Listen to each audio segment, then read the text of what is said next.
Welcome to the Beautiful Game. As always, I am Blake here with Ferris. Hola. And Ron. What's happening? Coming at you today to do a little Beautiful Game discussion of some beers and, importantly, all the soccer news. We'll look at match week 4 in the Premier League, as well as we'll review the table, see how things are shaping up right now, as we got 4 matches into this, what's the total, 32 match season? 8. And 38. Where'd you get 32 38, from? 32, 38. Okay, I thought we had 32 left. 38. 20 teams. You can't play yourself, so I'm not that good at math, but I don't think that equals 32. There's a dirty joke in there somewhere, but I'll leave it go. Then we're going to look ahead to match week 5 and 6 in the top flight of English football. And then Prince Ron of Pennsylvania will share tales of the latest happenings in ye old world of beer. We then circle back to the footy world for this week's edition of the La Liga's Roundup and have a little look at how the playoff push in our very own domestic leagues are going before they finally wrap up. With, of course, we can't end the pod without a quote from the Manchester God himself, Zlatan Ibrahimovic. And I don't know why this isn't, of course, a terrible dad joke from Blake. I don't tell terrible Worthy jokes. of a proper cricket soundbite. We have to get that added to the board. Don't forget to leave that out. We do. You're right. We have to get a crickets. I don't know how You we don't have missed one on that. there? No, we don't. I No, don't know because how we we missed scrubbed it. all the. There used to be a cricket one on there, but we scrubbed it for Jose we did. Mourinho. You're right. Oh, you don't have to do that. You can do 3 different banks. All 3 banks are full of nonsense. Wait, you filled on the soundboard all 3 banks. Ferris did, yeah. Full Yeah, I was having fun with it, man. It was in my computer, and I was going to town. You got to at least have a rim shot and a cricket. You got to get those 2 back in there. You kept that. But you kept Yeah. crickets. Got He it. didn't keep Gotcha. crickets. He was really afraid it was going to get used against him. That's probably true. Fair enough. All right. Well, first up, before we get to the soccer, let's see what beers we got. You want us to go first? I go first. I think Okay. yours is a good one. Okay. I know we haven't done this one on the pod before. Have we had a beer from Foam Brewers on the pod? I don't think so. Oh, out of Vermont? Yes. Yes. Remember when I went to Vermont last year? Oh, that's right. I don't know if I brought any back, but I might have talked about them a lot. I know that you did, because this was a gift for my wife. This is Constellations from Foam Brewers. I did have that one. Or no, Did you have it there? I talked about it on the pod. I had it there. I don't know if I brought it back, but I definitely had it there, and I remember talking about it on the pod. That's an awesome beer. Ron would love it. It's a sour IPA. Oh, yes. It's a Galaxy Comet Strata Cara for your hops. Cara orange, Myers lemon, vanilla, and lactose. You'll enjoy it. It's Foam Brewers from Burlington, Vermont, but it is a collaboration with Stop, Collaborate, and Listen. Yes, we definitely. I definitely talked about this one on the pod. So this is a band called Clever Girls. Yes. They when they released their album last year, it's probably when you were there, they did this beer in collaboration with them. And I love the description of Clever Girls band. We're talking about how they love to create confusing rock. So I gotta look them up and check them out.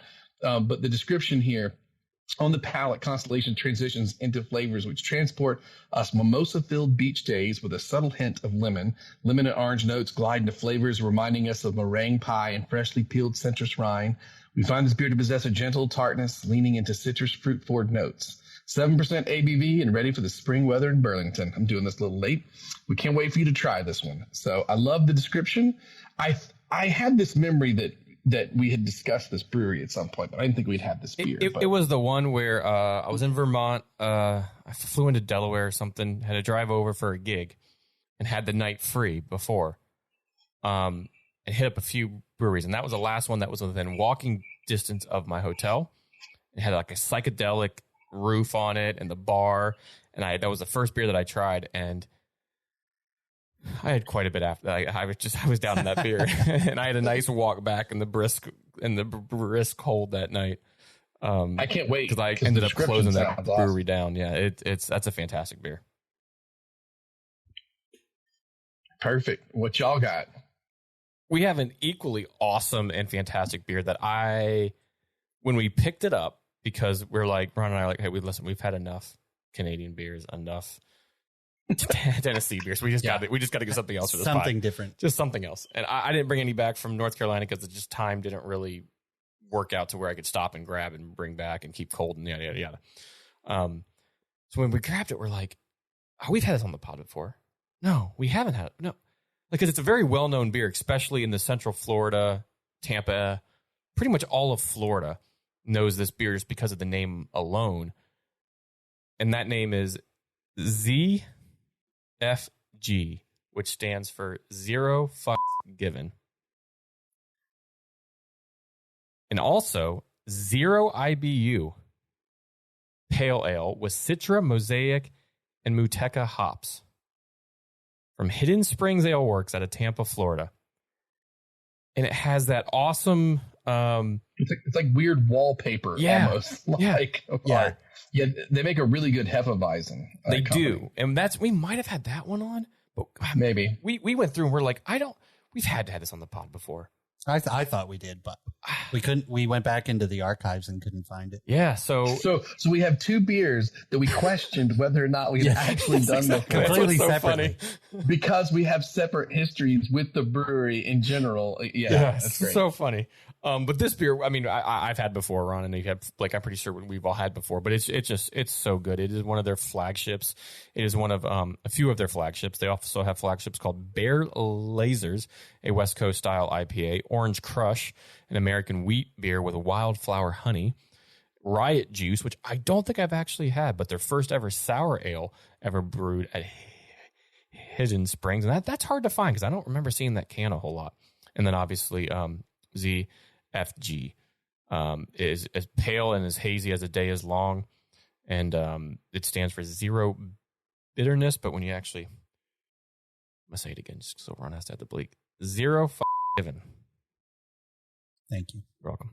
Hidden Ale Works out of Tampa, Florida. You can go to hiddenaleworks.com, and a very slick, cool site and an awesome brewery. I've been there before. Small, but just what you want from a local, just awesome brewery. Let's crack these bad boys. Amen. Blake, how did she find that one? Was that just in? I didn't realize that they distributed that beer. She got this as a gift. This was actually like a pre-moving gift I just hadn't gotten to yet. So this was down in Florida. No kidding. It smells amazing.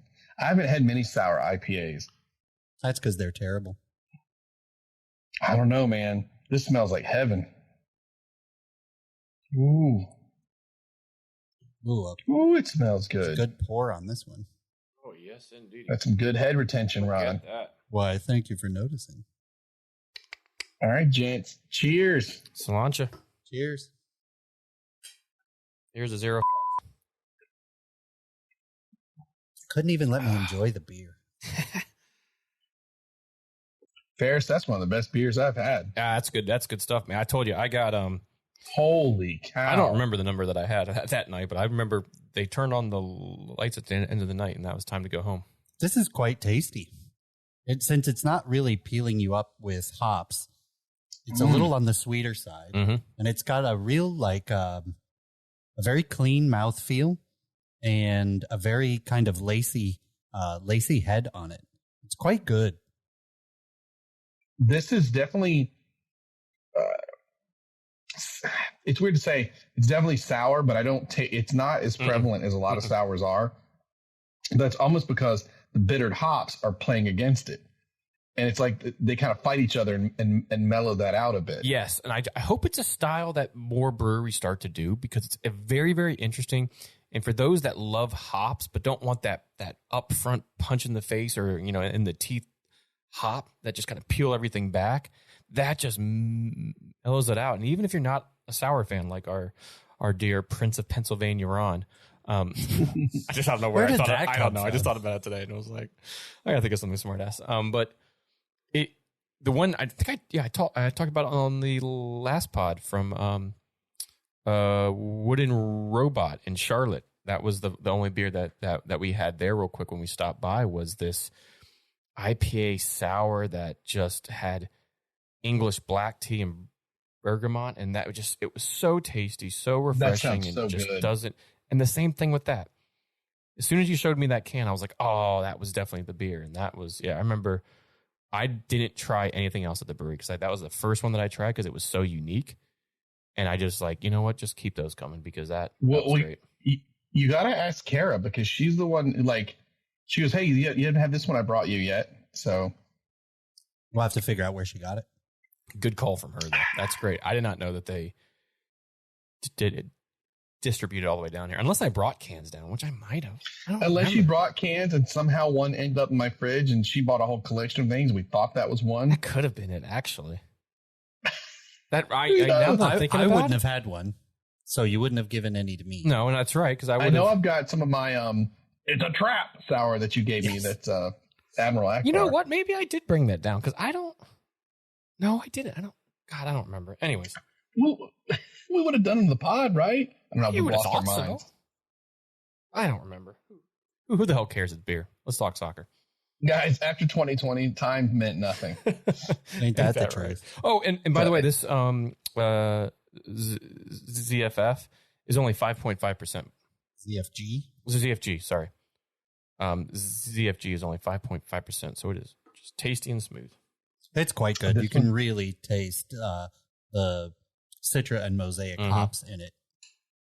It's quite a nice flavor.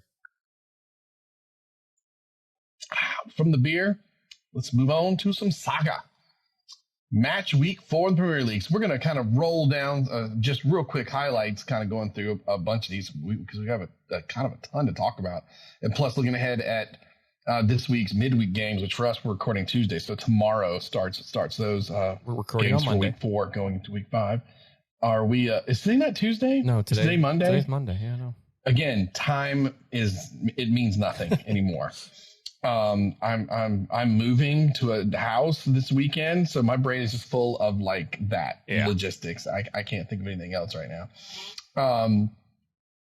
Which is, speaking of these cramming in of these games coming up, is that due? Are we doing this earlier than normal because of the World Cup? Yeah, exactly it. And there we go. I want to say there's an international break coming too. World Cup strikes early. There has to be a national break coming. Yeah, there's an international break before the World Cup. So the international break is usually in September sometime. So I believe they're cramming an extra midweek game in when they usually would not. Yeah, when they wouldn't be doing that. So here we go. Already. All here for a bunch of corruption. Oh, funny you say that, Blake. You know what I picked up outside walking from somebody on the street yesterday at Orlando City Stadium? FIFA World Cup Qatar 2022. Panini book. The Panini? So we got to start buying cards for it. I got the Panini book. I got them where did I get them? At the Walgreens or CVS by us? This was some bloke standing out on the street with a box just handing them out. But you can buy the cards, I think, at Walgreens, yes. Brilliant. Good segue. Okay, I'm going to see if I can find those in the hills of Tennessee. It might be good luck on those. We'll just send you some. You'll just get a gigantic package in the mail, and you'll just all your extras and doubles. Well, first up, we have a lone goal in the second half by Captain Bruno Fernandes, chosen Harry Maguire, was enough for Manchester United to earn their second win in a row on the South Coast against Southampton, 1-0 over United. Good. Same lineup as the Liverpool match, so good to see that consistency. This was the early game on Saturday, so a little odd as they played Monday night and then the first game on Saturday. But they were in those horrible kits, those highlighter. God Almighty! If they had black pants or black shorts, I think it'd be fine. Yeah, I kind of thought you were going to lose just because you had those. I agree with you. A very hard fought game. Looked probably the best in the first half. A very good ball in by I know Dalot, not my favorite. Yeah, nice cross into the box. Out of the 10 that he had, available in my fantasy Premier League, the draft league, and I'm snagging him because I'm really dire in the defense situation. He the one ball out of 10 that he actually played that landed anywhere near somebody, put it right on Bruno, and Bruno had a wonderful strike and just into the side net and heading, and then it was just break if you can and hold the lead. And Casemiro made his first appearance. Quite well. Yeah, he did all right. He did his job. I didn't want him to make an appearance in that kit first. It's like, come on, man. It's not his choice. Bench. I know. And of course, asterisk to this game should have ended 1-1 after at least a chance to tie it up with a penalty kick when it was denied when Man United was not called on a handball. Well, one, it was reviewed by VAR and nothing. It did not go against any of the laws of the game. And two, how do you know that penalty would not have been saved? Except that, it was a handball. It didn't deny a goal-scoring opportunity. It didn't lead to a goal-scoring opportunity. It wasn't intentional. The arms weren't in any sort of natural position. Absolutely, they've called worse. Absolutely, they have. Nonetheless, Blake, you want to read that score again, though? To be honest, the confusion out of it, people going, wait, I'm confused, because you have definitely called handball for way less. Mm-hmm. Oh, yeah. Well, and that's the whole problem. We've talked about that several times on the pod. The consistency of terrible VAR is absolutely not a thing. But nonetheless, get a win on the South Coast. Southampton aren't going to be easy this year. I mean, they look. No, they're tough. So. Even though the results haven't all gone their way, exactly. They've been playing, hanging in tough. Mm-hmm. On the VAR note, I don't know if I missed some news here, but one of the commentators mentioned that while he was like, he was waffling on it, he was like, there has been the decision for VAR to not be as involved and let some play happen. And I hadn't heard that. Is there supposed to have been a pullback of? So there was for both VAR and the side officials. The side officials have been told, put the flag up if the flag's supposed to go up. But allow a little more physical contact and a little more physical play to go on until it gets real obvious, and then put your flag up. VAR has been told, essentially, stop looking for every little minutia to be a clear and obvious error, and only on very specific things. So they tried to put it back to the rule of what it's supposed to be. I'll still say the one they're not following that on, though, is still offsides, where you can have a millimeter and they're still calling that. So that one still seems a bit harsh, but not harsh, just they're really looking at it, right? And so when I heard that, I was surprised. So I totally missed it. That was something that they were going for this year. Yeah, and if you get over to the athletic, there was a March of last year. There was a nice article on kind of what is handball now, and I won't obviously read through it all, but it brings up, if you remember, Manchester United's match against Middlesbrough in the Cup last year, where that ball bounced off the guy's hand and went straight down, and then they scored, and that tied it 1-1, and then United got tossed from it in pens. But I like that they're trying to let it play more.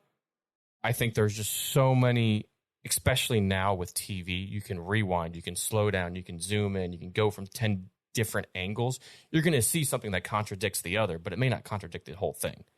Yeah, I think I think the spirit is that they're trying to bring it, corral everything back, give the side officials on the sidelines there a bit more power that they took away in last year and the year before, and kind of return it to the essence of where they thought it was supposed to be. It just kind of morphed over time and, in my opinion, slipped away from them. So I think overall they're trying to get it back to what it was. The issue is that they've conditioned the general viewing public to not trust VAR or the side officials because of how they've handled it in the past. So now it's just really hard. So now they're damned if they do and damned if they don't, right? Like they're in a no-win situation.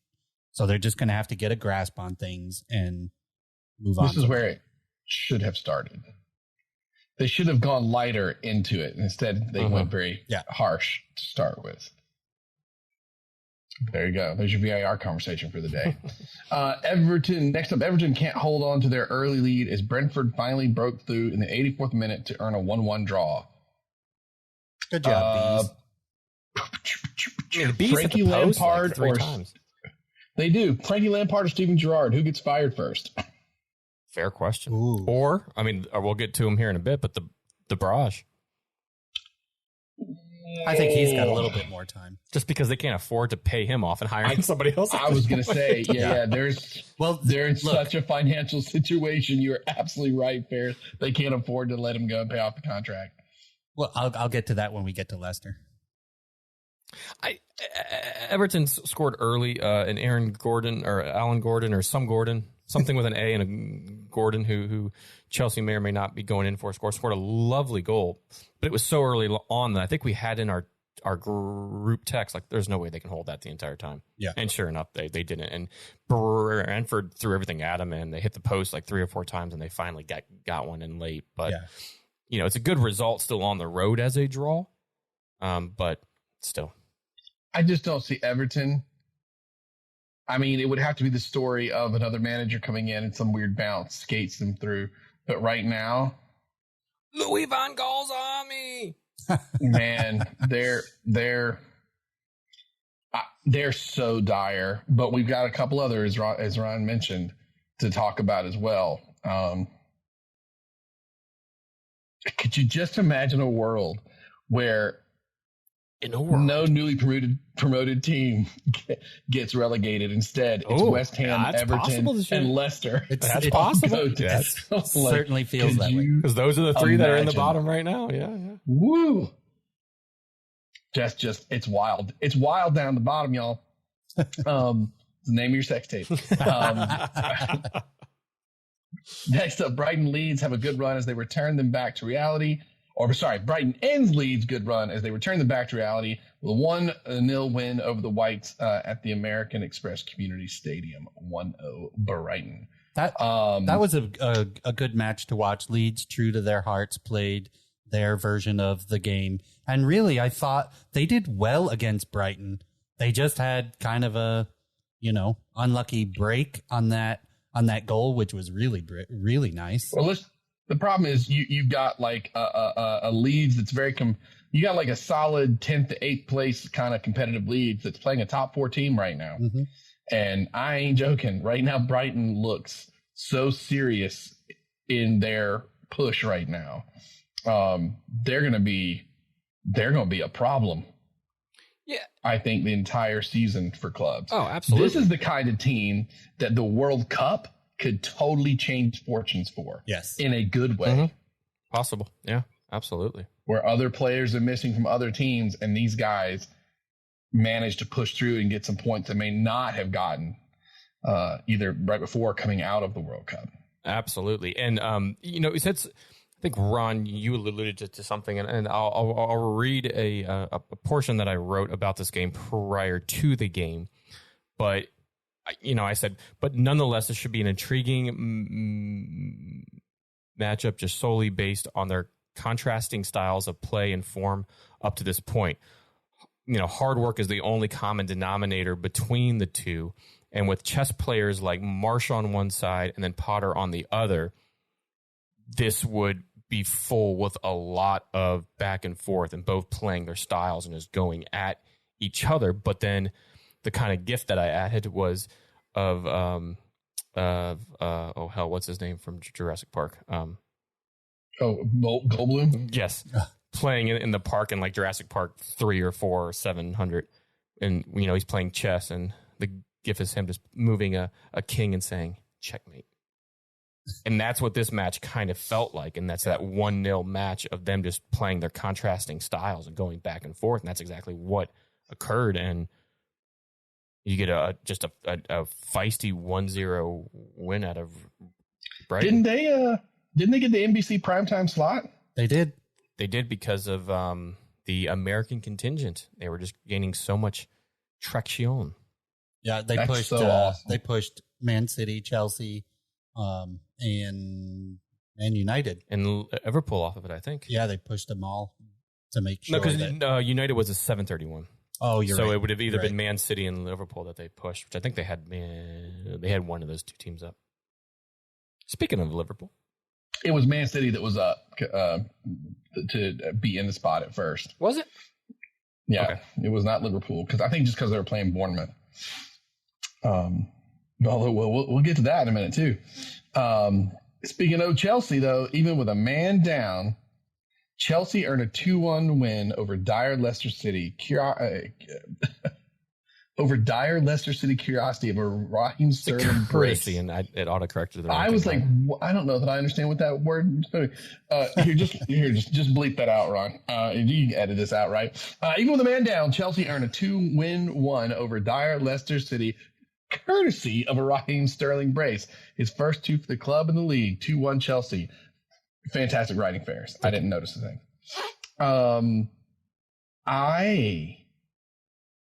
Leicester are bad. Man. And $5, United lose to them on Thursday. When did that red card come? What was so dumb. That was early in the second half. Hold on, I put it in the text because Ron was like, hey, we're out doing some things, and if you can provide me with some updates. It was a second yellow on a really... From Conor Gallagher, who on a really won out on loan anyways. Dumb second yellow card. And then I got you. What I wanted to look at that time, it was 0-0. Okay, thank you. That's what it was. Okay, so I wanted to make sure I was saying this correct. So that happened, and there was literally nothing, even at the moment that it happened, and especially the first 2 minutes after play resumed. I was like, they're still going to lose. Yeah, there was a goal that was called back. Yeah, we had a goal called back. Somebody had a goal call. Well, but I thought it was a Leicester player. We certainly had one. Yeah, I believe they had one called back that would have made it 1-0 at the time. That red card was in the 28th minute. Once you guys were down to 10, and here's the sad thing. Your play didn't really change, but neither did Leicester's. There was nothing about it that said anything other than Chelsea was absolutely going to win this match and embarrass Leicester even more. It just felt like that within minutes of play resuming. They're terrible. To be honest, I thought Chelsea actually played a bit better the man down than they had in the first 28 minutes. I felt like they played much more organized because they had to, but they also played a much more urgent style of football than they normally had, even in the last match, right? So I don't know. I kind of felt better about them than being the man down. I wish they'd play that way all the time. You played better than them before the red card and after the red card. Yeah. This is wild. How bad Leicester is. I know there's some money problems getting players, but these are still good people on this team. And Brandon Rodgers is not a bad manager. What's happening? I think it's a combo of things, honestly. I think, when you talk about these clubs bringing in new players in the summer and the winter, and it's all about the money they spend. Well, it's not always just about the money they spend. Bringing in a fresh perspective, bringing in somebody to kind of add excitement to the locker room. Oh, Casemiro, I've heard of him. Holy he's won a whole bunch of stuff. He's great. I'd love to play with him. I'd love to learn from him. That happens throughout the entire league, whether it's players being brought into Bournemouth, players being brought into Leeds. You add a little bit of a fresh look to things and you kind of freshen things up. And that alone just kind of helps with morale and helps with the team. But when you're on that team and you're hearing that there's no signings, there's no funds, no one's coming in, that can be very disheartening at times. So I think that plays a lot into it. And the Barrage is just trying to get them going, trying to get something going. And you have two games. It was the first 2 games of the year where they were up. Then they gave up leads in the second half. That's also disheartening. So it's that, if anybody knows the snowball effect going downwards, like they're going through. It's Man United and fans of United. That snowball effect could go down real quick when those type of things start to add up.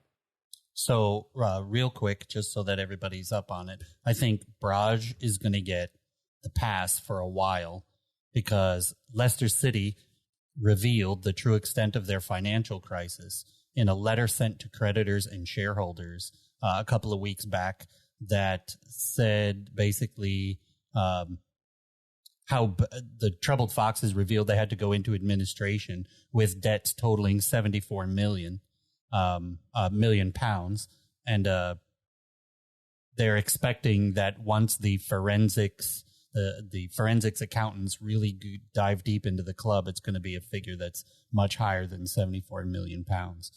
So I think with the trouble that they're having financially, Braj is going to get the pass. But that also means they could lose points. Yeah. So they could possibly, yeah. Well, let me tell you, if they lose any points through that, they are going to be relegated. And then they're boned. There could be a situation where you won the Premier League and you could get relegated and you could pull a Sunderland and just drop like a rock through the leagues. Yeah. Because you're now in debt, but you're not making the money. You're not making the Premier League money. It's, I added the word dire. That is one word to absolutely describe the state of things at Leicester Football Club. I really hope they can find their way out of it. And I think what they're doing is a lot more responsible than other clubs in Europe and how those guys have handled their finances. But I'd really hate to see Leicester plummet only because they're kind of our modern success story. The years that we've been following them on the pod and the years they won. I'd be sad to see them drop for financial reasons. And the head of it died. Yeah. Helicopter. The main crash. guy responsible for that. Yeah, that was a few seasons back, but yeah. Yeah, but I mean, I don't imagine these troubles started immediately after that. You want to know what the story is of what went on. Mm-hmm. I'm sure more will come out in the coming weeks. As the administration goes into forensic accounting of the club and figures out how crazy it is. For our North American listeners, that's bankruptcy. Yeah. If you didn't mention before. They make it sound so much nicer in England. Right. They were going through some administration. Love. Speaking of bankrupt for gold, you thought Liverpool were on a downswing, and then they put 9 past Bournemouth and give up 0 in an absolute rout of the Cherries, and they win 9-0. Good for the goal difference. Yeah, good for the goal difference. I mean, makes you wonder why the U.S. men got so much stick for 13-0 or whatever it was. Like, you know, everybody banging on the door saying, "This is cruel by Liverpool. This is me. They're a bunch of well, they are a bunch of but that's besides the point." But I mean, I definitely saw that score line at one point when it was like 5 or 7-0. I'm like, hell yeah, I captain Salah. Not 0. Salah. There was so many people mad. Obviously, daily fantasy is something that I do a lot of, especially with the company that I work for. And so many people against Bournemouth, he takes the penalties. He's the captain. He has 0 on the score sheet. Not even an assist. Firmino, Bobby Chompers had himself a hell of a game. Yeah. He had a hat trick and another 3 assists or something. Firmino only had 2. 2 goals and then a hat trick of assists. It was just wild. Diaz had 2. That's awesome. New boy Kukavaya had 1. Little blonde-haired kid in the center of the park had a great goal. I mean, he just... It was like they were pulling people from the stands and just tossing them in. Who wants to score a goal against the Cherries? We love Bournemouth, but God almighty. That's a Swiss cheese of defense. Bournemouth is one that feels like they're probably just going to get up and go down as well. However, very possible. There's a lot of competition for bottom 3. Boy, is there. I mean, I think you're that year that we were like a couple of years ago, like man, has there ever been a club that like was relegated so fast in Norwich, with their very bad point? Now, are the bottom 3 to 5 going to have basically that same amount of points when it's all said and done? Well, maybe, but nobody's going to be like, oh, they're definitely going down, because it's going to be a fight between the bottom 5 the entire time. So who the hell knows? Yep. Yeah. My real question is this the largest negative goal differential this early in the season at negative 14? We're only 3 games in. Dude, that is a good stat. In fairness, 9 of them taken up in this game. That's still, yeah, but still. So 4 games in, negative 14. I would love to know that, Ron. What is the earliest? This has to be up there. I'll look it up while we move on. Man, negative. God, just seeing that is insane. But you know what?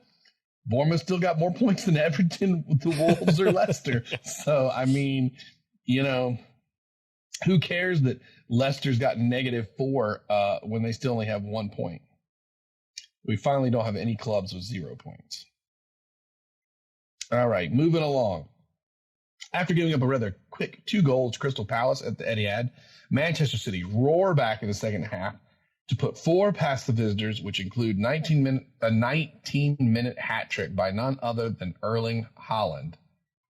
There's Manchester City, the 10-man squad, and then there's Haaland. It's kind of like 2 teams in one. As they win 4-2 over Crystal Palace. Well, but there's kind of 2 sides to this story, I feel like. Why are you putting up 3 fingers? Because there's 3 things I want to talk about. The first is irrelevant. I really hate their crest being in the center of their kit. It's terrible. Yeah. It's a Puma thing, and they're doing it for a lot of the World Cup teams, and it's absolutely horrific. I hate it. Maybe I don't mind it as much on a national club kit. I don't know. It bothers me, though, whatever reason. Sure, Haaland was Man City, fought back. Haaland was great. The other side of this story, though, is less than Man City being good. Crystal Palace they shut off.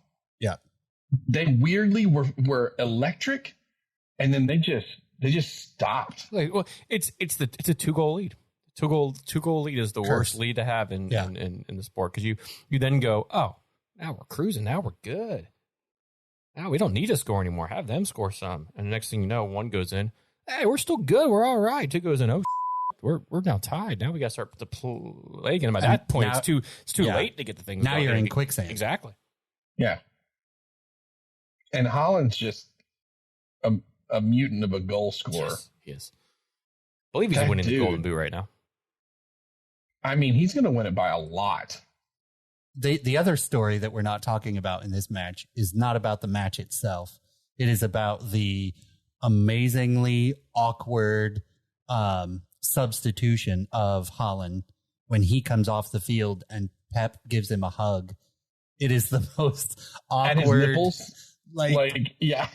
Haaland's trying to just get to the seat and have sit down and get off the field, and Pep won't let him go, and then hugs him, but then pushes him away and then brings him. It's just so awkward. You know why? It's because he's Ivan Drago of soccer. He's Dolph Lundgren from Rocky IV. Oh, that's funny. He's like, I don't do emotion. Get away from me. I should have scored 4. Why did you pull me from the pit? He's just angry he got off the pitch. God, it was so funny. Go back and look at it if you haven't seen it. It's quite entertaining. It's hysterical. It looks so weird. But that gentleman is far and away gonna do the Golden Boot unless anything drastic happens. That it's just ridiculous. Although the first goal for Man City was who scored the first goal? He was electric. Bernardo Silva. Yeah. Bernardo Silva. He is. I guess the other quick story is. It's so hard to say these things about Man City. He just cut it on when the team was struggling. And he basically became like this one-man team fighting all the way down there to get that goal, and it reignited everything. He was fantastic. And what's interesting, in the past couple of matches, it's been like Gundogan who has been that person. He had a few, like this is what their awesome balls in this one. Second, this is Man City's second or third match where they were a goal or 2 down, and had to come back. So, yeah, out of like 4. So yeah, but it doesn't matter if you got a guy that scores 3 to 8 goals per game. It's fine. Yeah, you're fine. Right. That's all you gotta do. Just break the dam. Arsenal, they remain top of the table as they earned themselves a 4th win on the bounce following a hard-fought London derby with Fulham, 2-1 to Arsenal. Or as the former commentators out of Sky that got fired are now on BN say, Fulham. It's very weird. Fulham. Fulham. The way that they would talk about it. Go down and get your full ham. Yeah, I mean, this is one of those that's like ugly. I'll take it because that's precisely the kind of matches Arsenal would lose left and right. Yeah. The prior. So this is one of those that like you got to fight to win. But if you've been following it as a fan, you're like, whoa, this is actually really good. This is somehow better than just acing it 3-0 because these are the ones that we lose. So I'll take it. And the captain, man. My captain prediction from last year looking better and better with every game with Mr. Martin Odegaard scores again. Yeah. You still haven't played it at anybody, but. Yeah. I don't think Fulham's a pushover, though. No, I think that's your toughest that you have played, to be honest. And I don't think Crystal Palace was a pushover. They were the second. Yeah. Yeah. So I'll take it. Hey, man. Look, we got a long history before of Champions Leagues left and right, but losing to every other team in the top 5. Yeah. But we beat everybody else, so we get into the Champions League. Very true. We just got to get that CL money, baby. Next up, a London team that's not so good. West Ham finally earned their first win of the year as they get a 74th minute goal from Pablo Fornals away at Villa Park. West Ham 1-0 over the Villa. Who leads the sack race right now? Because I wonder if TBG's up there. You thought this would be -1 and -1 because both these clubs have been absolutely trash. Yeah. Sorry. Matt calls he's like at this rate, if we do survive relegation, he texted me, you guys for the preview next year are only going to talk about them for 20 seconds because he's still angry. We only did 45 seconds worth of Villa for our preview. Hey, we felt this in our bones. Yeah, we've already talked about them too much. Yeah, which I said challenge accepted. If they're in the league next year, we'll do a deep dive on Villa. Yeah, we'll talk about them for a minute. Yeah, maybe a minute and a half. But chances are they might not be in the league. The interesting thing, West Ham, which was before this weekend, was in 20th. That win jumps them up 4 spots into 16. That's how bad the bottom is. And one win jump up that many spots. But right now, all the way up to the difference between 12th and 20th at the moment is only 3 points. And now Aston Villa sitting above them, so we're cracking jokes. They are in 15th with 3 points. I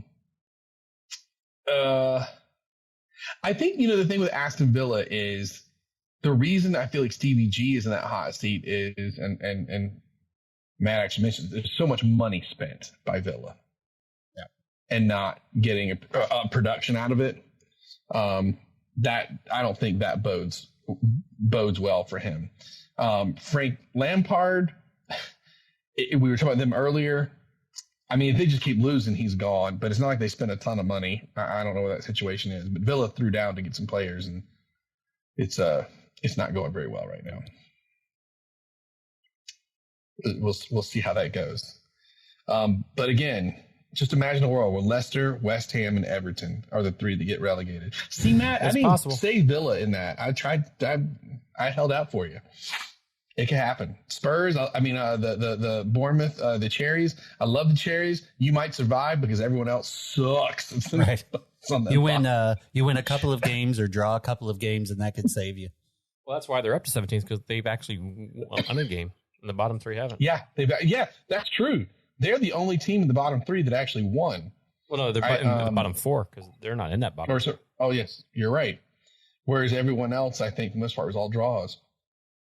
Then let's see, a 90-minute goal by my fantasy savior for a lot of my games is an Alan St. Maximum. What a great name, by the way. It is.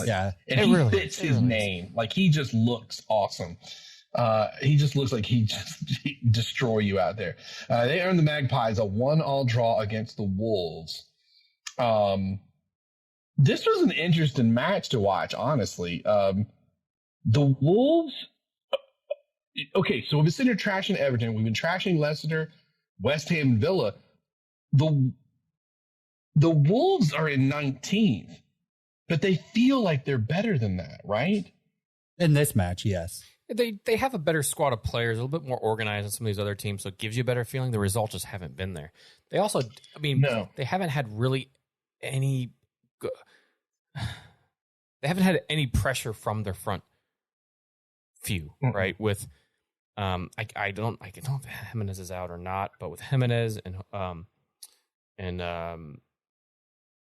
Neto or no, he permanently signed in the offseason. Anyways, is it Chang?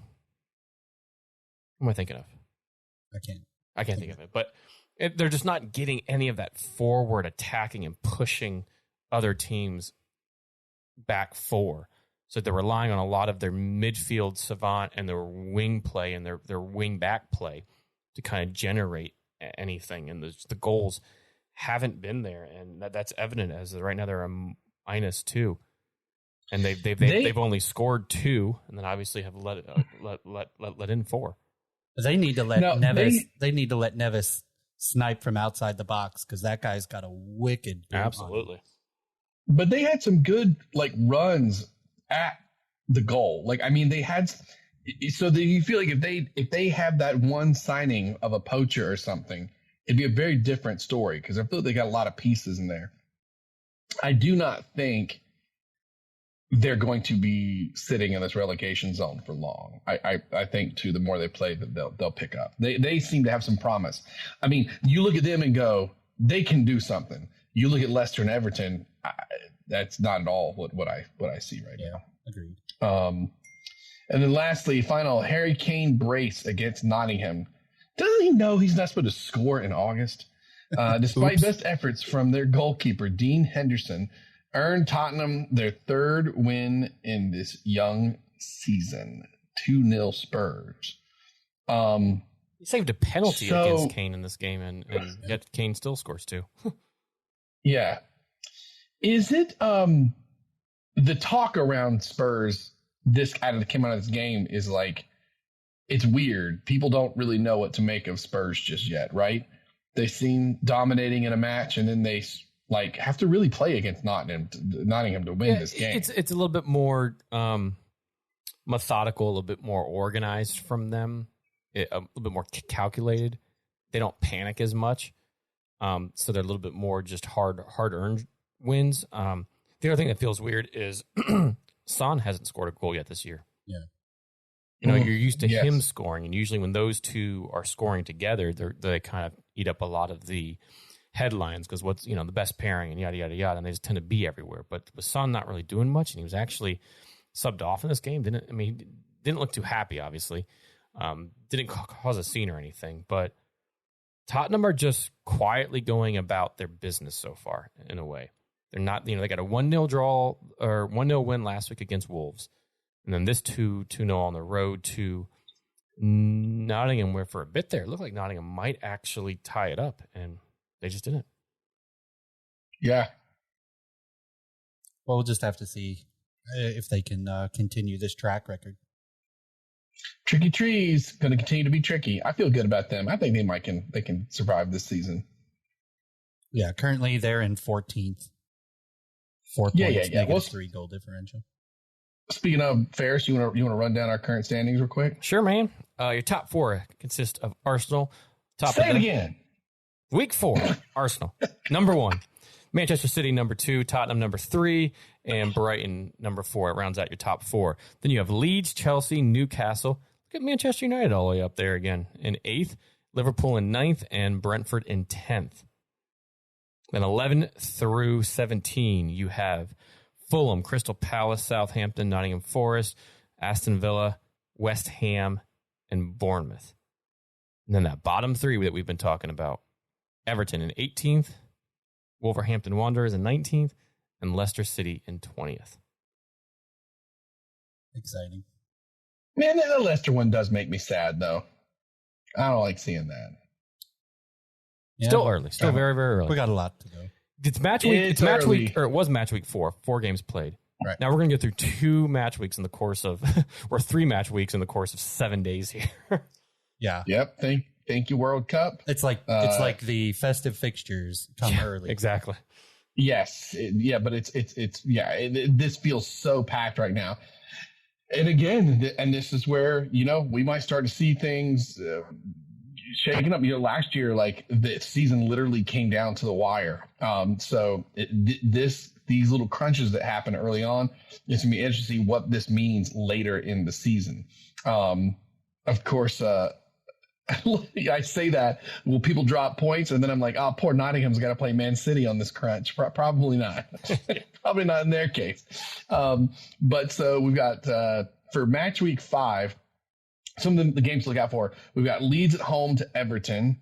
It's Everton's chance to try and do something. West Ham in the London Stadium. They're going to host the Tottenham Hotspurs. Woof, that's also a rough one for them. Liverpool taking on Newcastle United. That's should be interesting, yeah. Of the week right there, because Newcastle shown to punch. I don't want to say above their weight. Is the wrong term? Not above their financial weight. Yes, but they didn't go bonkers with their signings. Correct. Like they seem to be smart with their signings more than just throwing money at it. We should see the new Newcastle striker. Isaac. And I give him a check right now to see. Yeah. See, I put in a that could be a big change. And as we said, with Liverpool's league, with Liverpool's problems in midfield, man, to see what happens with that. Big money. I got him. He's on my draft team. I picked him up. Nice. It's such a bad team that I was able to get for first rights. I'm actually doing really good in that league, which means my NFL fantasy league I will probably do terrible in for draft anyway. And then last but not least, we've got a struggling Leicester City looking for their first win against Man United. Woo! That's going to be an interesting match. Leicester City 4, Man United 0. Now, Ron, let's just say, though, if somehow the Foxes pull this off. God, that'd be so great. I just, you know what? And we're away, so I'm like, oh my God, please wear the whites. Please wear the whites. Don't wear that highlighter. It just. I hope it's a highlighter loss. I mean, I think you'll see the same starting lineup from United, with the exception of maybe McTominay out and Casemiro in. Maybe. Depends if he's got his legs under him. But you still might see the same lineup. I'm not overly worried, but then it does kind of. Well, Leicester are hungry because they haven't won a game yet. And United have won 2 on the bounce. So maybe they're a little bit, in their heads, they shouldn't be, but maybe. Who knows? I don't know. I mean, I understand. I look at this. Arsenal's going to play Aston Villa, and I go, oh no, what if Stevie G's ready to come out running and save his job? I do the same thing. Where you can never say that about him. He never even won a Premier League. I started thinking about the worst case scenario, but if Leicester comes out remotely peckish, I'll be surprised. Saying it will come out hungry, that's the problem of what you've seen from them. Other than maybe Jamie Vardy, who just shows in his face, but not in the plainest way. Nobody seems ready to go out there and play hungry. True. Anything else for match week 5? Nope. We just got games Tuesday, Wednesday, and then one on Thursday for the midweek. Nope. Which is wild to have that midweek Leicester versus Man United on September 1st, and then Saturday, September 3rd is match week 6. God, it really is the festive fixtures. Kicks off on the weekend as we have the Merseyside derby, along with 2 London matchups between Chelsea versus West Ham and Tottenham versus Fulham, before the marquee match of Labor Day weekend, Manchester United versus Arsenal. Ooh, baby. That's going to be a good one. Do I spell a bet? No bets. No bets. I'm not bet. There's no way. After the start of the season that we've had, no bets. I have zero confidence. We are at home, but I don't have. I don't know. I don't know how. See, he says that we have this tendency to screw the pooch and United. So like that's It's we're kind of both feeling the same. Yeah, if Man United at this point was still bottom of the table, I would be very nervous about this game because it's like an all bets are off sort of situation. To be literal about it as to why there's no bets. Yeah, and I think they really hammered the really put a lot on the Saturday slate because I do think, if I'm not mistaken, that there isn't an international break after this. Yeah. I got to find a place to go watch this game Sunday because we will have been in the midst of moving. But we're going to try to avoid the Labor Day tourist traffic. So we're doing stuff on like Friday and then picking up again on Tuesday. But I won't have a lot of my so I don't know if I'll have the internet available. I may have to go find somewhere to go watch that Manchester versus Arsenal match. Do it up, man. Pick me up a bit of lunch. Found a delicious place I sent you guys the other day. That I was out in town, and maybe I'll drive back out there. An awesome brewery. I've found some good local breweries lately. I can't wait to have you guys up here for a trip. Can't wait. It's going to be fun. Yeah, dude. All right, now over to the Prince of Pennsylvania is he. As we go to Ron for some beer news. Here we go, Ron. That's got to be your, we're going to record that and make that the intro. Put that on one of those pages. That's funny. We do have a recording of that. Just chop that bad boy and put it on. I think I ruined it though by talking into it. I'll see if it is. I'll keep it. So I don't know if you guys were able to hear what happened in Dublin over the weekend, but fans that went it'd have been mighty loud if we had. Early dad joke. You're welcome.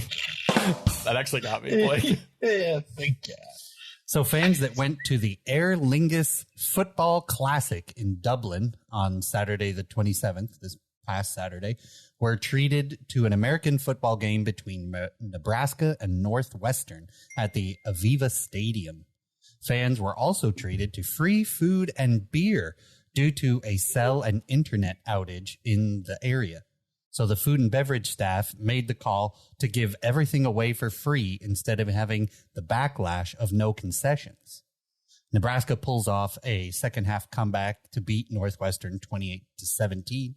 Shortly after the match, Levi UK and Ireland, which is the catering company that runs the stadium, said in a statement, "Our team at Aviva Stadium were extremely quick to ensure that the fan experience was upheld and food and beverage kiosks were kept open and serving customers for the entirety of the outage."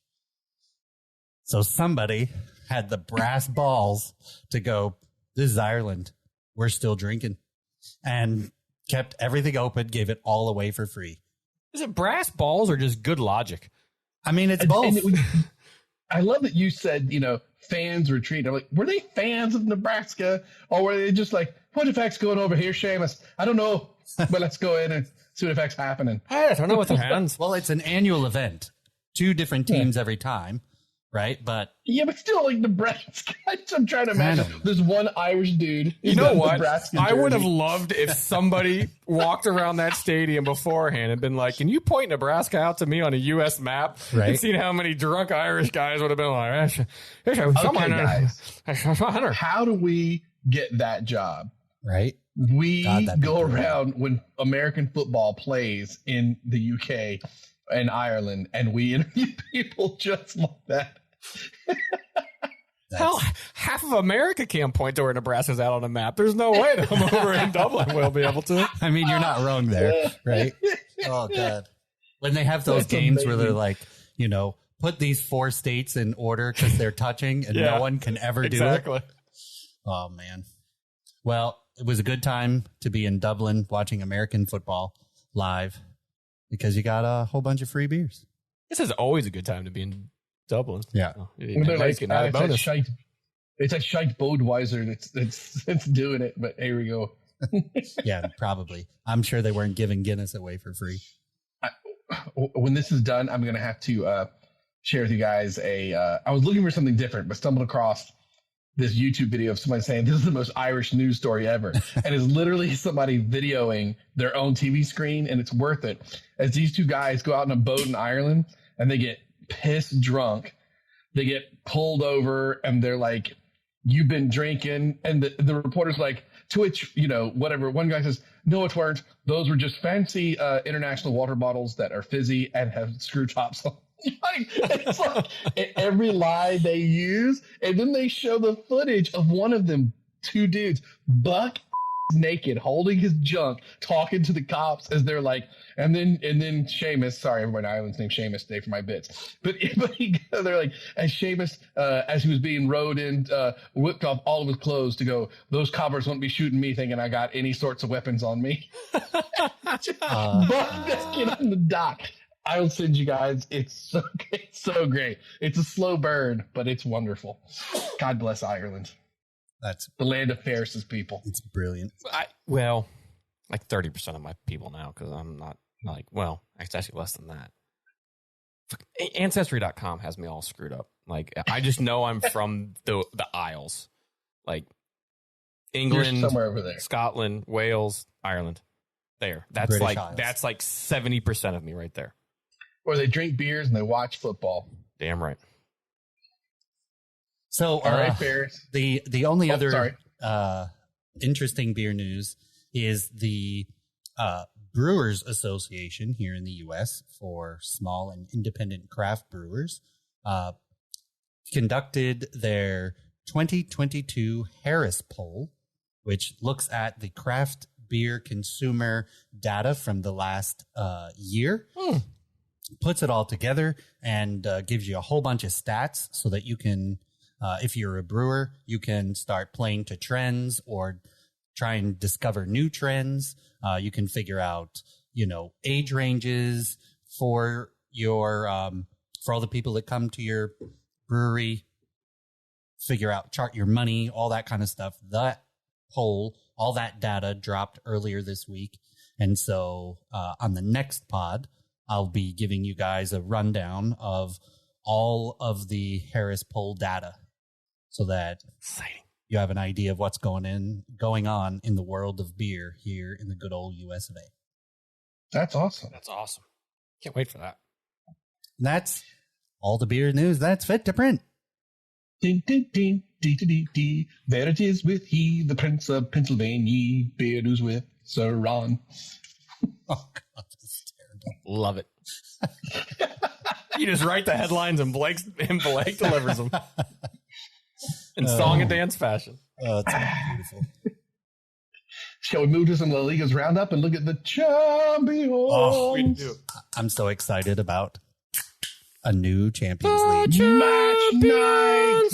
And you just this was awesome for the Champions League. All over yourself. I wish we were videoing this because you everywhere just singing as that beer's rolling right on your lip. It's literally sat there for the past. We haven't done anything to it. The Champions League draw finally here, as last week UEFA drew several balls out of fancy looking bowls. They also drew out a broadcast, which should have been an hour at best to an hour and a half. They were competing with FIFA for the World Cup draw.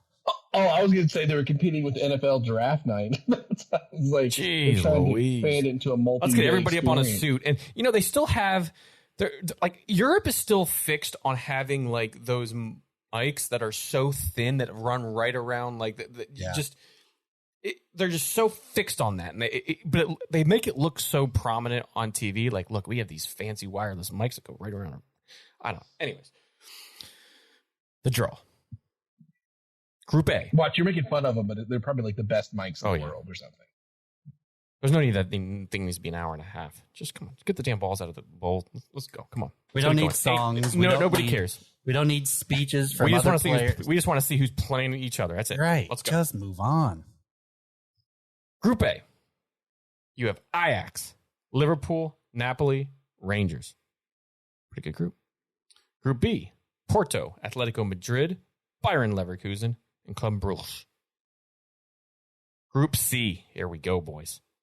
Bayern, Barcelona, Inter Milan, and Pizzen. Say that again? I don't know. Pizzen?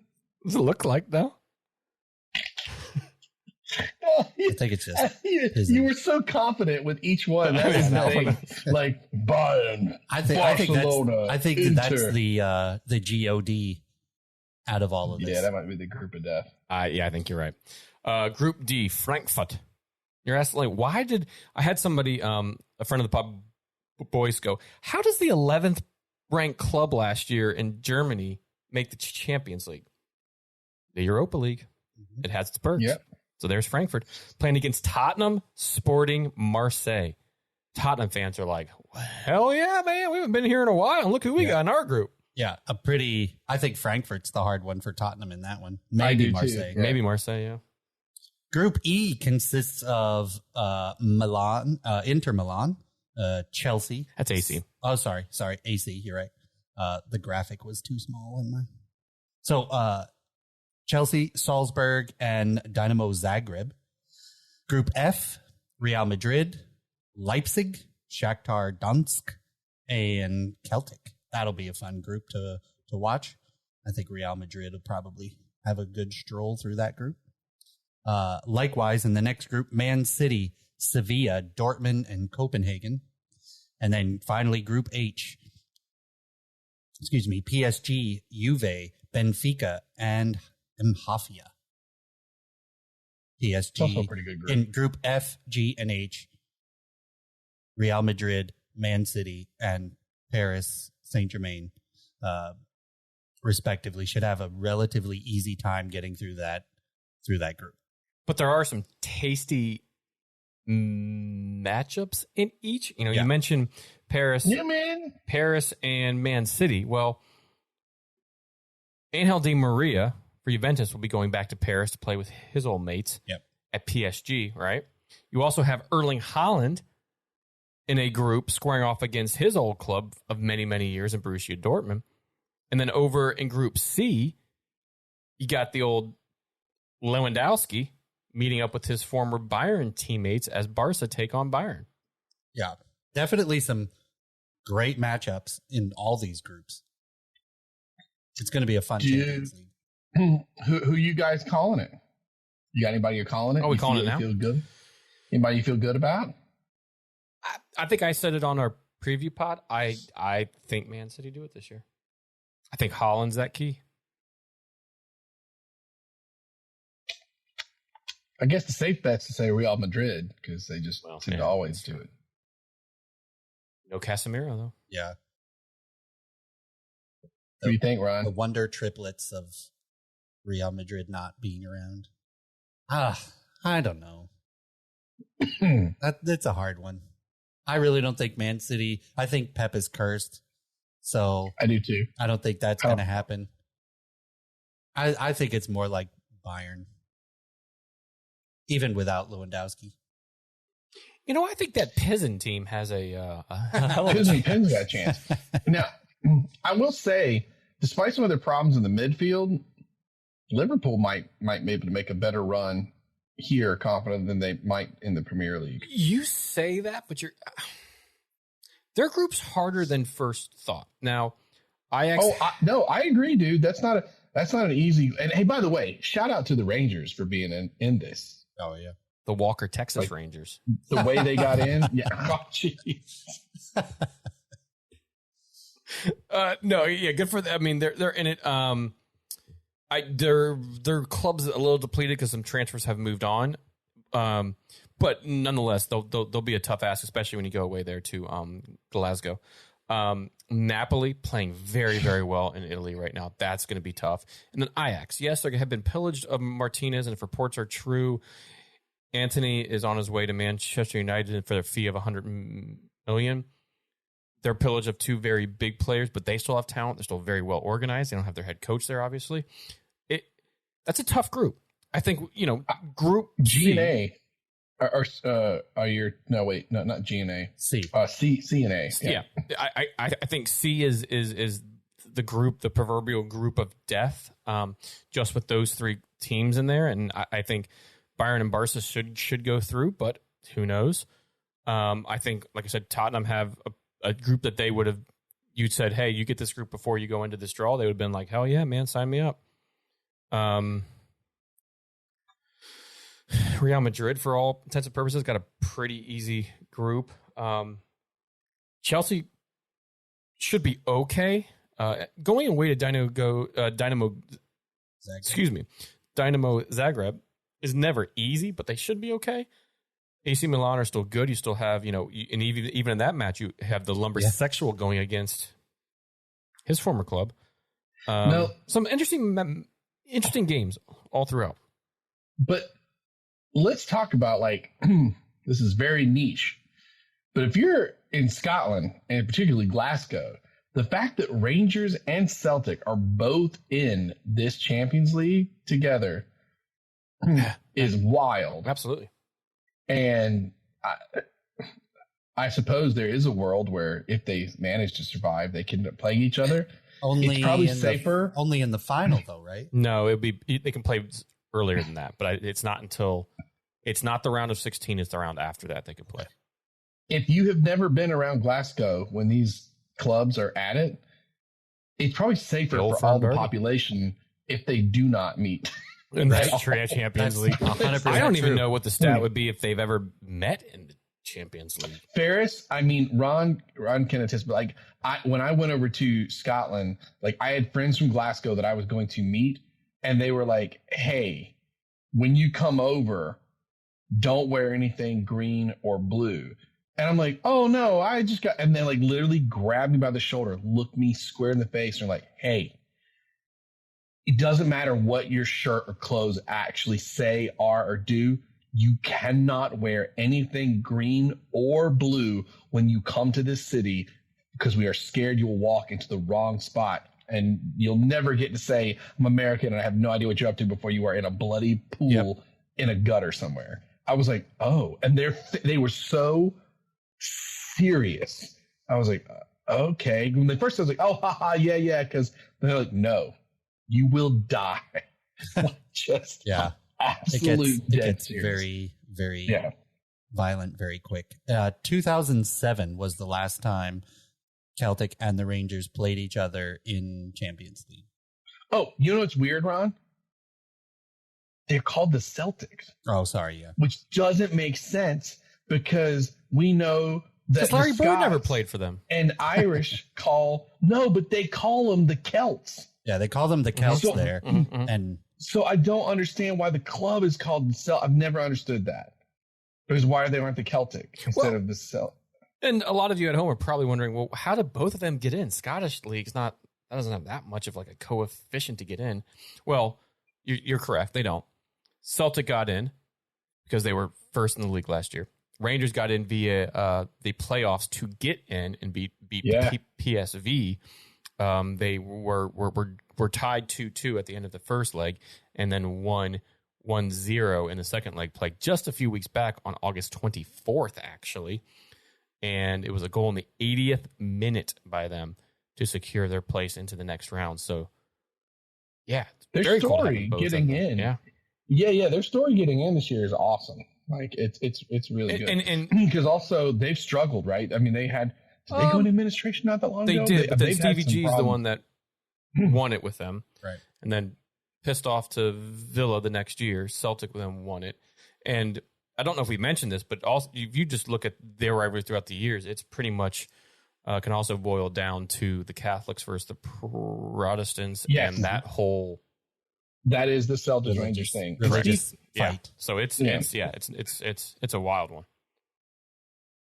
A town, that one gets a city crazy. Divided by religion and football. Yeah. I'll just never forget them looking me in the face and saying that this is the capital of Scotland. So we had a green or blue. Yeah. Like, okay, I will not. I promise. Fair. Shall we move on out of Europe and over to good old US of A? The Colonials. To the Colonial Clubs. Oh, man, that's a great name for a podcast. The Colonials Club? The Colonial Clubs? Oh, for an MLS podcast? It's a great Bayonets and beer.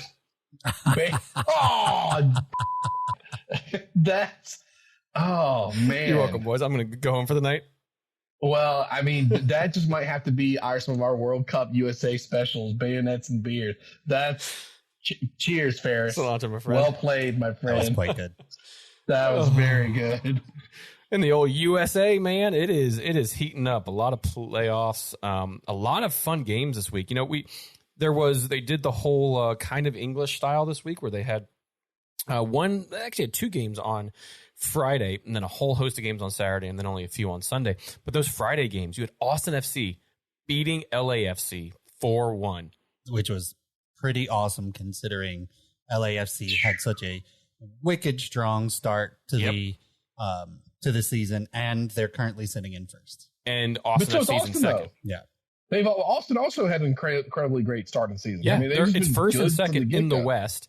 Yeah, and they're actually, they're the Union are up there. So it's if you're ranking it in like a single format, it goes LAFC, Philadelphia Union, and then Austin FC. So and we'll get to Philadelphia here in a second. But then you had in the Cascadia Cup, Portland with a huge win against the Seattle Sounders. When I mean huge, Portland may not make the playoffs for the first time in their history, and boy, did they need this win in this Cascadia Cup. Sebastian Blanco getting on the score sheet here for what was eventually going to be the game winner, and that moved them up to 8th. I believe they need to get in 7th for that to qualify for the first round of the MLS playoffs. So they are still fighting for their life to hopefully continue that streak of making the playoffs. And then you had the Union score once again 6 goals on somebody. They just crushed Colorado. As they blanked my Rapids by, oh my Lord. Well, to be fair, Colorado also got a red card, and so they were down a man. But you can't do that to the firepower of Philly. Chelsea got a red card, and they still won 2-1. Hey. Colorado is not the team Philly is. They were playing Leicester, and DC United would beat Leicester right now. Oh, 100%. 100%. But, they're just... I think that's like their second or third game in a row where they've scored 5+ goals, and their goal difference or their goal ratio right now. There's a stat that Matthew Doyle, who writes for the MLS soccer.com, is he wrote an article, and I'd have to find it, but it's essentially they have a 3-1 goal ratio on the last few games. So they've outscored opponents by 3-1 in their last handful of games, and that's never been done before in the MLS. They have a plus 37 goal differential right now. That's insane. That's a lot of goals. Oh, that reminds me, we should have had one more shout out in Europe. Celtics in the same weekend as Liverpool won their match 9-0. Oh yeah. Oh, did they? Which was crazy. Celtics. I missed that. I was hoping they were going to get 10 just to. Yep. By the way, so a lot of goals scored on the weekend. A lot of goals. But yeah, 37 goal differential. When the next closest is LAFC's at 26.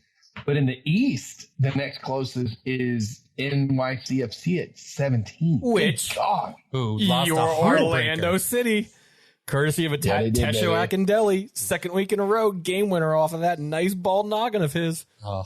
Winner, chicken dinner. Friend of the pod, Phil. I can only imagine you're eating your heart out. Love it. I hope you talk crap about him every game and he scores. You just every keep time. Crap, Back-to-back game winners for Tesho. You know what? And is he the most technical striker? Hell no. Can he shoot a ball? Hell no. But you know what? He gives 100% work every time he's out there, and he has good for him for at least getting fans back on his side a bit, because he just puts in the work and can do a lot for the team. He gets in those spots. You know what I mean? He just gets in those spots where things can happen. You get the ball in there. Yeah, he just works. Yeah. He just works. And, every team needs that. A leader in the locker room and on the training pitch. And then when they get in, they just give it their all. And he does that. And that's why head coach Oscar just keeps him around. He liked him when he was with Dallas, and he keeps him because he's just a good lad to have. So good win by City there. They needed that one in this big playoff push. The Galaxy did us a favor as they beat New England Revolution 2-1. And Nashville SC quietly beat Vancouver Whitecaps 3-0. And I say quietly because they were looking a little shaky for there. And it's still a little tight between that 5th, 6th, and 7th place in the West, but they are currently in 5th. So out of the weekend, the table kind of looks like this. Out of the East, you have Philadelphia Union in 1st, CF Montreal in 2nd, NYFC in 3rd, New York Red Bulls in 4th, Orlando City in 5th, Inter Miami and 6. So you have 2 New York teams in 3 and 4, and 2 Florida teams in 5th and 6. And then Columbus Crew. And good for Montreal, because there have been years where they were just in the dust way in the back. Yes. And they are having a great season. And they had a rough start to the season this year, too. No, they had a rough start in the Champions League. Good start in the league, and then they kind of went down a little bit. But and then right now, the Columbus Crew, if it ended right now, the Columbus Crew would be in the playoffs in 7th. Now this beer, sorry.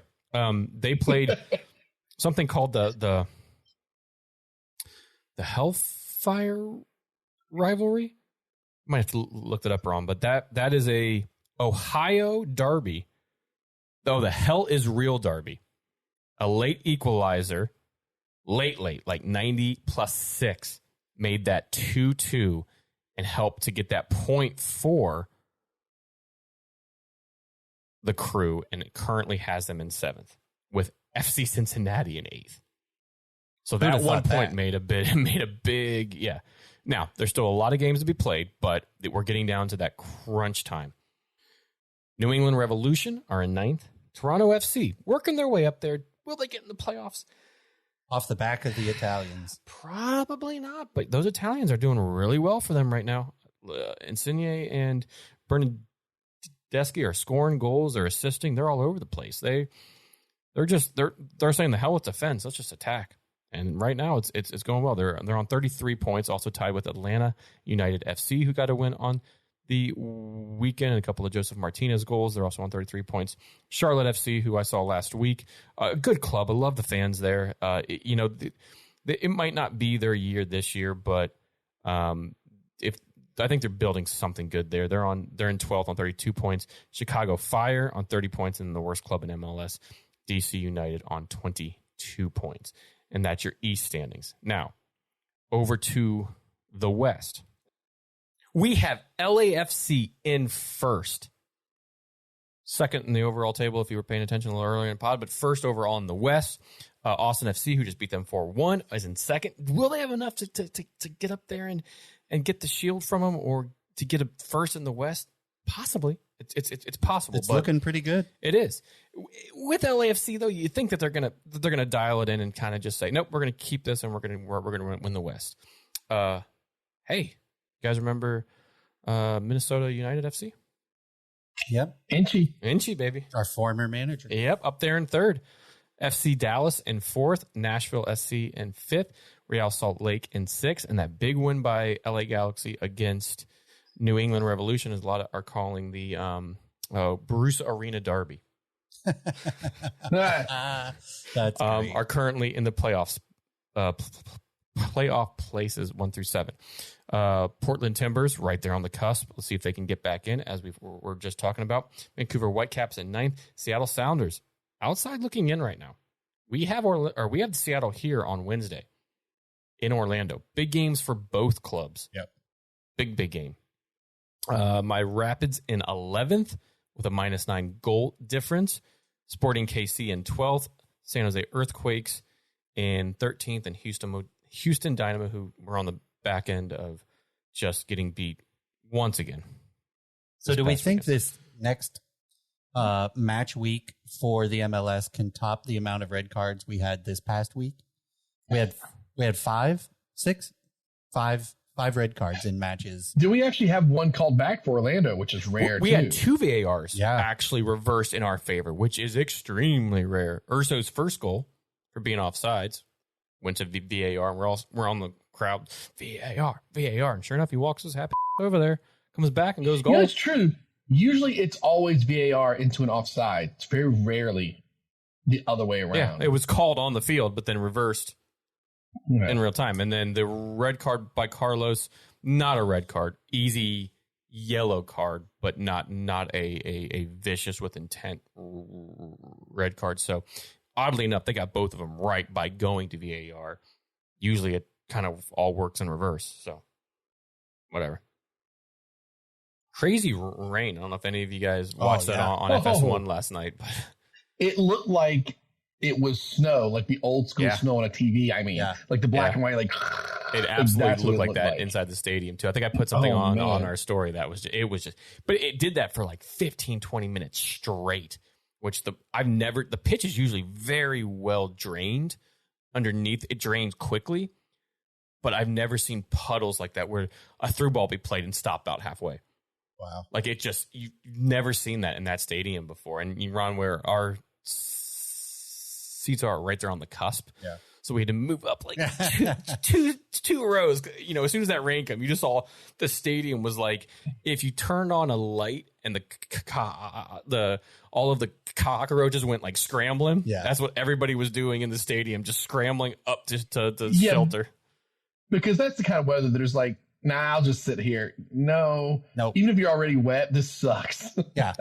I tell you what, though, Line Iron Firm and Ruckus, they got louder when that rain started to come. They were That's awesome. The flag started going more, drums started going more. It just got louder, which was awesome. They were just happy that it wasn't hot as nuts. Well, you know what? A rain game in Orlando, that's absolutely true. There's the other side of it. As long as you can put your phone in the Ziploc bag, you can cool the off because it gets so hot down there. Well, and it didn't.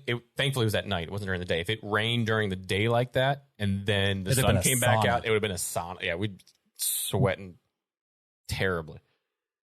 That is the MLS, though. Over to the ladies over in the NWSL. Their playoff push is also heating up, and was a very interesting weekend in the NWSL. You had some controversy and some goals scored. Caitlin, for friend of the pod, sent a interesting one over because there's no VAR, where a goal went in for NYCFC against Angel City FC. Wait, you mean Gotham? I'm sorry. Yes, Batman's team. NJ. Yes, correct. Not Robin's, just Batman's. Just Batman. Robin technically lives in Bloodhaven now, but he's older in Gotham FC. Nightwing, just in case you were wondering. That's how that works out. I'm sorry? I said, just in case you're wondering, Robin's actually over in Bloodhaven now because now he's Nightwing, he's older. So, yeah, you're right. It would be Batman and Gotham only. Nerd alert. But there was we a need goal. A siren for that. But there was a goal scored in that one that was a good goal, but was called not a goal, and then randomly a corner. But the ball stayed in bounds the entire time, and the goalie had it in her hand. So why not? Like, if you're going to call it one way, why not just have the goalie kick it? Anyways, you can see it. Meg Linehan put something out. The pro refs had a statement on it, and you can see it online. So thank you, Caitlin, for sending that over. But some interesting games. Our Orlando Pride. Oh, heartbreaker. Gave up 2 goals to OL Reign here at Exploria. Can I just tell you, we've seen pretty much all the ladies, the U.S. women's national team players play at some point. Yep. Except I think this was the first time I saw Rose Lavelle play. And that might be true. God, she is I think when you were in China, I think we saw her. Yes, you're right. Ron was in China. You're right, yes. Right. She did come down here. Yeah. She's just brilliant. Oh, she's she even with 2 defenders on her, she just moves around effortlessly. She owns the defenders. She plays her brand of ball and doesn't get rushed or pushed around. And the quality of her service is really great. It was just fun to watch her live. Oh yeah, absolutely. It's been a pleasure to be able to go to as many games as we have been able to down here, not only for the Pride, but because we have a soccer specific stadium in a state that for the most part is not cold for most of year round, have fairly good weather, that we've had a lot of U.S. women's teams have played here, whether it's expeditions, the She Believes Cup, the various things. So we've seen them all play, and Rose is definitely one of the ones that you're just like, man, so she's good. The only other person that I remember sitting there watching, well, 2 people actually, is the year that the NWSL final was here, and Sam Mewis and Lindsay Horan were battling off each other. Man, Yeah, that was a lot of fun. But back to this weekend, you also had results where Chicago Red Stars whooped up on Louisville FC 4-0. The Dash and Spirit played out to a spirited 2-2 draw. My girl Ashley Hatch with a brace in that one. San Diego Wave, big win over the Portland Thorns. Big win, and that kind of solidifies their place as first in the table right now. And then the game we were just talking about, Angel City FC beat NJNY Gotham FC 3-1. And then just yesterday, fun match to kind of end the NWSL weekend at Children's Mercy Park as Kansas City Current beat North Carolina Courage 3-2. And the table, as I said, big game coming up next week too. Big game. Yep. With the San Diego Wave and Angel City. At least according to Alex Morgan's tweet, they're up to 28,000 tickets sold. 32 will be a sellout. Yeah, I don't think that's awesome. Next week. The Spirit play the Wave, but they play. Oh, you're right. Let me see. They play. I just saw that before we started recording, so I was thinking it was next week. No, when do they play? They play Saturday, September 17th. Gotcha. Okay. Yep. It's coming That's up. a 10 p.m. match on the East Coast. But yeah, it's coming up for sure. Alex Morgan holding on to that golden boot. Man, she's great. But the Wave are in first, where Alex Morgan is the star striker for them. Houston Dash up there in second. Kansas City Current quietly up there in third. You know, we saw them here a few weeks back.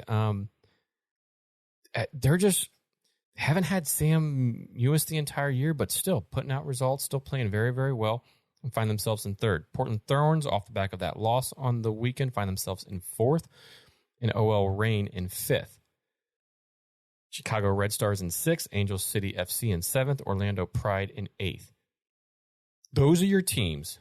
Orlando Pride, actually, Angel City FC and Chicago Red Stars and OL Reign, all in that 6-point spot where 2 wins in one way, 2 wins in the other, change of tides and changes kind of who gets into the playoffs. So wins here, absolutely play into it. And a draw doesn't help you as much. If you can get a 6-pointer, you know, you get one win and you roll into the next and get that other next win, you can shoot up the table quick and find yourself in a playoff spot. North Carolina Courage are a bit of the ways down as they are in 9th on 16 points, racing Louisville in 10th on 14 points. Washington Spirit, you know, they won it last year. Great players. They're all the way down there in 11th. You know, they've been through a lot of turmoil, new ownership, head coach that got sacked, their interim coach that won them the championship last year got sacked. So there's just a lot going on there. Still great players. A lot of those players just haven't played this season for them. They've been in the U.S. squad, like your Trinity Rodmans, your Ashley Sanchez's, your Ashley Hatches, so on and so forth, that they just haven't really got going this year. And they're just playing. They're going to see out the year and then probably move on to next season.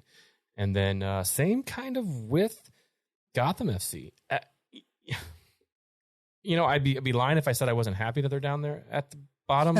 But they just haven't gotten going. Have had some big signings for them in the offseason. You know, even Ali Krieger and Ashlyn Harris. But one of the newest girls there as well. It's just on a minus 22 goal difference. Yeah, they're having that defense is Swiss cheese. Like we thought a minus 13 here in Orlando was bad. It is bad. It is bad, but go on and add 8 more to that. Yeah. You know what? And we've been given the Pride a lot of stick here. There was a comment that one of the owners of the Wilf family and the football director of operations or whatever his title is, they did a open forum or a town hall. A town hall, yeah. And for the most part, it was your corporate answers. Corporate nondescript answers. But there was one comment where he said he has never seen the back of house essentially as together as they feel like a family. the players all get along. There's a good atmosphere. There's a good vibe. There's a good morale in the club. And that's translating and will translate out onto the field. And to be honest, yeah, it has. It's definitely shown through. So who knows if the Pride will make it into the playoffs. We still have a head coach who's on admin leave with a whole host of admin. Yeah, I don't think we're going to hear anything about that till the end of the season. And I don't. Yeah, I think the season. I agree, absolutely right. And I don't think we'll make it into the playoffs. But if we do, we're well done by everyone there, and we'll definitely be cheering them on and supporting them on. So playoff push and NWSL in full roll. Boom. Does that wrap us up there, Mr. Ferris? It does. All right. Well, as we wrap up here, our beers of the pod were from Foam Brewery, Constellations, which my wife got me, or Ferris maybe gave me. We got to track and figure it down. She really thought she gave it to me. Who knows? It's time is a mystery and irrelevant and doesn't mean anything anymore. And then you guys are drinking the ZFG. 0 IBU and 0 given. Blow. Follow us on Twitter at Brutal Game. Follow us on Facebook. Check us out on Untapped. We'll throw up all these beers. Just go to www.brutalgame.com. You'll find links to all those things. What do you laugh at? Blake said, follow us on tap while we throw up all these beers. Yeah. Yeah. I know what you meant, but it sounded pretty good. That's pretty good. It passed Blue Ribbon. It's the beer that keeps on giving. It's the beer that tastes so nice that you'll drink it twice. You'll taste it twice. Yep. There we go. Nice. Put that on a t-shirt. Follow us on Untapped. Throw up all these beers. We're keeping that. And then if you don't mind, share about the pod, please. It helps us out get new listeners. And if you would love to leave us a review on Apple Podcasts, wherever you listen to us, take a screen grab, zap us on DM through one of our channels or at thebrutalgame@gmail.com, and we'll get a koozie or a magnet or something out to you. And then I believe that heads us over to you, Ferris, for the Z-Man's quote. I'm ready. The Lion. I have two tonight for everybody. Can't wait. So speaking on his arrival in France to play for Paris Saint-Germain.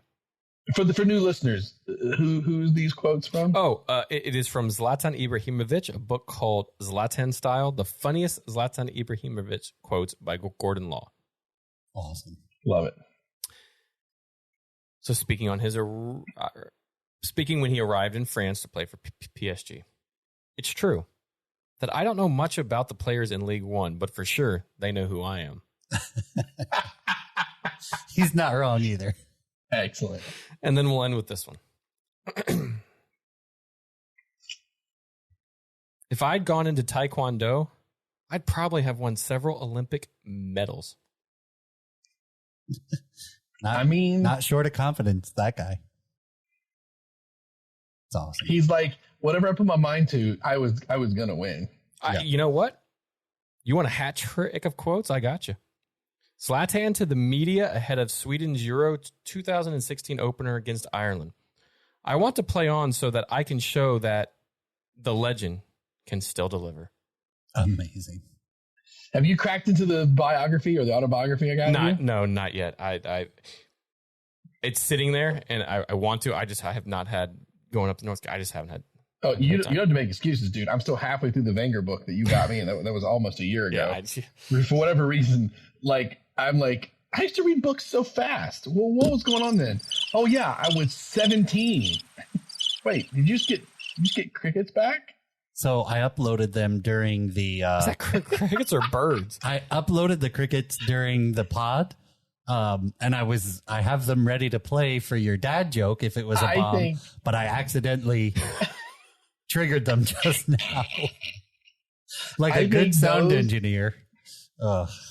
To be fair, I think we got to find better crickets because that sounds like birds. That sounds like birds. Like, are we bird watching all of a sudden? I know. I was like, why is it? The beautiful bird watch? And now, the sparrow hits the tree. Yeah, we got to get a new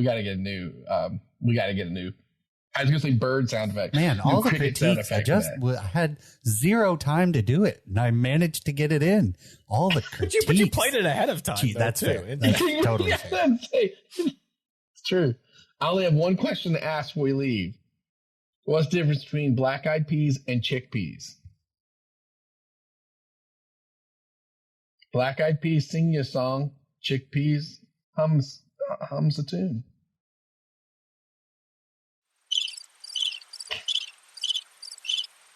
As chickpeas crosses the hums a tune. The blue jay beckons across the wind. And because hummus is made by chickpeas. Wait.